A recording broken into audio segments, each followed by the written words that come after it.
तो साथियों आज है 19 नवंबर और आज आपका फर्स्ट सिटिंग में हिंदी का परीक्षा होगा, वहीं सेकेंड सिटिंग में संस्कृत का भी होगा। तो हम सभी क्वेश्चन पेपर देखेंगे जो कि बिल्कुल रूप से 100% सही है।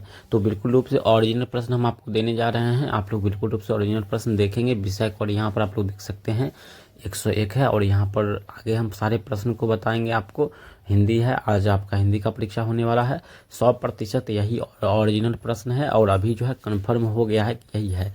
आपको 100 ऑब्जेक्टिव प्रश्न है जिसमें से आपको 50 सही बताना है। पहला प्रश्न है आपके सामने, भाववाचक संज्ञा का उदाहरण है।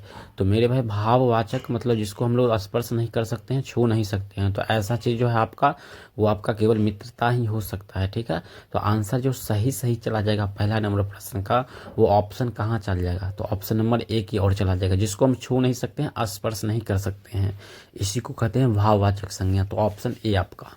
अगला प्रश्न आपका है यहाँ पे, धुनाई शब्द में कौन सा प्रत्यय? भैया धुनाई शब्द प्रत्यय जो होता है किसी शब्द के अंत में लगता है, तो धुनाई आई प्रत्यय यहाँ पर आता है, धुन जोर आई आता है। तो ऑप्शन जो आपका बी की ओर चला जाएगा। ऑप्शन नंबर ध्यान रखेंगे आप लोग, 100% जो आपका सही आंसर हो रहा है वो आपका बी ऑप्शन हो रहा है। इसी प्रकार है आपका, चलिए इसको याद रखिएगा 2 नंबर का। 3 नंबर प्रश्न है, मथानी में प्रत्यय क्या है? तो अभी अभी हमने आपको बताया है कि प्रत्यय जो है किसी शब्द के अंत में लगता है तो आनी हो जाएगा। यहाँ पे मथ जोर आनी, यहाँ पर ए ऑप्शन जो है आपका बिल्कुल रूप से सटीक सही है। चौथा प्रश्न है, बहुत दूध में कौन सा विशेषण है? यहाँ पर बहुत दूध है तो यहाँ पर विशेषण 4 प्रकार के होते हैं। तो यहाँ पर जो सटीक आंसर है वो आपका अनिश्चय परिणाम बोधक हो जाएगा। बहुत दूध है मतलब पता नहीं है कि कितना दूध है, अनिश्चित की बात हो रही है। ऑप्शन नंबर सी की ओर चला जाएगा। 5वां प्रश्न है, पृथ्वीश का संधि विच्छेद क्या हो जाएगा? बहुत ही अच्छा प्रश्न है, पृथ्वीश का संधि विच्छेद आपसे पूछा जा रहा है। तो इसका जो सही आंसर चला जाएगा वो ऑप्शन कहाँ चला जाएगा? तो 5 नंबर का ऑप्शन आपको याद रखना है और चैनल को भी सब्सक्राइब कर लेना है। ऑप्शन नंबर आपका सी हो जाएगा, पृथ्वी जोड़ ईश। 6ठा प्रश्न है, द्विमात्रिका स्वर किसे कहते हैं? देखिए द्विमात्रिका स्वर उसे कहते हैं जिससे बोलने में दो स्वर की आवश्यकता होती है, वो लघु होता है। ऑप्शन नंबर डी हो जाएगा। 7 नंबर है, केवल मुंह से बोले जाने वाले स्वर वर्णों को क्या कहते हैं? तो जो केवल मुंह से हम लोग बोल सकते हैं उसको क्या कहते हैं? तो ऑप्शन हो जाएगा बी, निर्नुनासिक। Option B. व का उच्चारण अक्षर क्या है? तो ब मतलब पवर्ग में आता है ब, और इन सभी का ओष्ठ से होता है। ठीक है, तालु से चवर्ग का होता है, ये सब बात याद रखिएगा। 9 नंबर प्रश्न है, निम्न में अंतस्थ व्यंजन कौन है? तो आपको याद रखना है य र ल व। यहाँ पर अंतस्थ व्यंजन है वो आपका ल है, ऑप्शन नंबर ए हो जाएगा। 10 नंबर प्रश्न, निम्न में कौन उष्ण व्यंजन है? तो उष्ण व्यंजन होता है आपका तलाबिश मुदंश दंश ह। तो ऑप्शन नंबर आपका यहाँ पर है डी में है ह, तो यहाँ पर डी ऑप्शन सही हो जाएगा। 11 नंबर प्रश्न है, निम्नलिखित में कौन महाप्राण व्यंजन का उदाहरण है? महाप्राण व्यंजन, अल्पप्राण और महाप्राण 2 तरह का होता है। तो यहाँ पर जो इसका आंसर है फ हो जाएगा, ऑप्शन नंबर ए।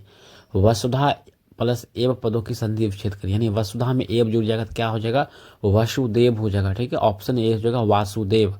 संचय का संधि विच्छेद क्या हो जाएगा? संचय का जो संधि विच्छेद हो जाएगा वो आपका सम हलंत वाला लेना है आपको, तो यहाँ पर सम जोड़ चय हो जाएगा। ठीक है, ऑप्शन ए सही। 14 नंबर प्रश्न है, अधीश्वर शब्द का संधि विच्छेद क्या होगा? तो मेरे सर अधीश्वर शब्द का जो संधि विच्छेद आपका हो जाएगा आधा जोड़ अधि जोड़ इश हो जाएगा। ठीक है, ऑप्शन डी आपका राइट आंसर। 100% सब क्वेश्चन आपको सही बता रहे हैं, बिल्कुल रूप से यही प्रश्न आपके एग्जाम में छप चुकी है। मनोरथ का संधि विच्छेद क्या होता है? तो यहाँ पे मन जो रथ होता है, ऑप्शन जो आपका यहाँ पे टिक थोड़ा लगा हुआ है डी, तो बिल्कुल रूप से सही लगा हुआ है। 16 नंबर प्रश्न, निम्न में कौन शुद्ध शब्द है? शुद्ध शब्द की मतलब होता है जो शुद्ध लिखा हुआ है। तो कई तरह का लिखा हुआ है, समाहार है, विषाद है, विषाद है। तो ऑप्शन बी जो है ये देखने से ही लग रहा है सही है, तो आंसर बी की और आपका सही चल जाएगा। हम आपको पूरे 100 प्रश्न का आंसर देंगे इस वीडियो में। निम्नलिखित में से कौन शब्द अशुद्ध है? तो मेरे सर शब्द अशुद्ध शब्द जो है इसमें कौन सा है? तो वो आपका होगा डी, पुरस्कार हो जाएगा। ठीक है, ध्यान रखिएगा। आगे चलेंगे नेक्स्ट प्रश्न का। और निम्नलिखित में से कौन शब्द वृद्धि स्वर संधि का उदाहरण है? वृद्धि स्वर संधि का उदाहरण जो है वो आपका कौन सा है? तो ऑप्शन यहाँ पर ए की ओर लगा हुआ है, तो ऑप्शन ए महा हो जाएगा, ऑप्शन ए। चलिए, लाइक करने में कोई कंजूसी नहीं होनी चाहिए। प्रसाद के नाटक किस कारक का उदाहरण है? 19 नंबर प्रश्न, प्रसाद के कर्ता ने कर्म को, तो यहाँ पर हो जाएगा कर्म के, ठीक है, या कर्म को, ऑप्शन चल जाएगा बी। 20 नंबर, मेरे घर पर 4 आदमी है, वाक्य में कारक है, 4 आदमी की बात हो रहा है तो यहाँ पर अधिकरण हो जाएगा। ठीक है, मेरे घर पर। चलिए आगे बढ़ेंगे। 21 नंबर प्रश्न है, कोष्ठक में अंकित चिन्हों को कहते हैं, यानी कोष्ठक में जो है योजक चिन्ह है, विस्मोदक है, उदाहरण चिन्ह, प्रश्नवाचक चिन्ह है। यहाँ पर जो है ये है उद्वरण चिन्ह है, ऑप्शन नंबर डी और आंसर सही हो जाएगा पर। ठीक है, विसर्ग है यहाँ पर। ठीक है, 22 नंबर प्रश्न है, विंध्याचल शब्द में कौन सी संज्ञा है? तो विंध्याचल यहाँ पर एक नाम भी हो सकता है, तो यहाँ पर विंध्याचल जो चला जाएगा वो संज्ञा किसकी ओर चला जाएगा, या फिर एक जगह का नाम। तो ऑप्शन नंबर ए की ओर चला जा रहा है, ऑप्शन ए बिल्कुल रूप से राइट आंसर है। वीर शब्द का विलोम शब्द क्या होगा? 23 नंबर प्रश्न है, वीर शब्द का हो जाएगा कायर, यानी कोई वीर है तो कायरता नहीं होनी चाहिए। 24 वह कमजोर था इसलिए दौड़ नहीं सका, इस वाक्य का उदाहरण, यह किस वाक्य का उदाहरण था? यह वह कमजोर था इसलिए दौड़ नहीं सकता, तो मिश्र वाक्य, इसमें सभी बात आ रहा है। तो अगला प्रश्न 25 नंबर है, निम्नलिखित में से शुद्ध वाक्य कौन है? तो शुद्ध वाक्य की बात हो रहा है, श्री राम के अनेकों नाम है, वह भारी भरकम भी है, साहित्य और जीवन का अभिबंध संबंध है। ऑप्शन नंबर आपका यहाँ पर चल जा रहा है, सभी और चल जा रहा है, ठीक है। रमेश गीत गा रहा था किस काल का उदाहरण है? तो मेरे भाई रमेश गीत गा रहा था आ गया लास्ट में, तो सभी लोग भूतकाल मारेंगे और 26 नंबर का आंसर भी सही होगा, भूतकाल।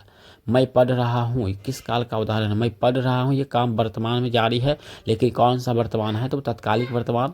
ऑप्शन नंबर आपका ए बिल्कुल रूप से सही आंसर हो जाएगा।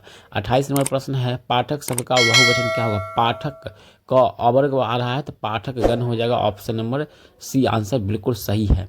कमजोरी के कारण, यहाँ पर देखिए आप लोग को हम सारे आंसर बता देते हैं, ज़्यादा वीडियो को लंबा नहीं करेंगे। तो यहाँ पर जो पहला का दूसरा का आंसर सारा का सारा हम दे दिए, 1 से लेकर 100 तक का आंसर है। तो ज़्यादा लंबा वीडियो को नहीं करेंगे, इसी को आप अच्छी तरह से देख लीजिए, स्क्रीनशॉट ले लीजिए। और अगर आपको प्रश्न चाहिए तो गूगल पे सर्च कीजिए madhavanshi.com, आपको वहाँ पर मिल जाएगा, या फिर MNC क्लासेस BSV गुरुजी सर्च कीजिएगा, तो वहाँ पे आपको निश्चित रूप से सारी प्रश्न मिल जाएगा और निश्चित रूप से क्लास करने के लिए सारे आपको कंटेंट मिल जाएगा। बाकी बोर्ड परीक्षा का भी अच्छी पैटर्न से आपको प्रश्न मिल जाएगा, अच्छी प्रश्न मिलेगा जो एग्जाम में पूछा जाएगा। धन्यवाद इस वीडियो को यहाँ तक देखने के लिए। राधे राधे।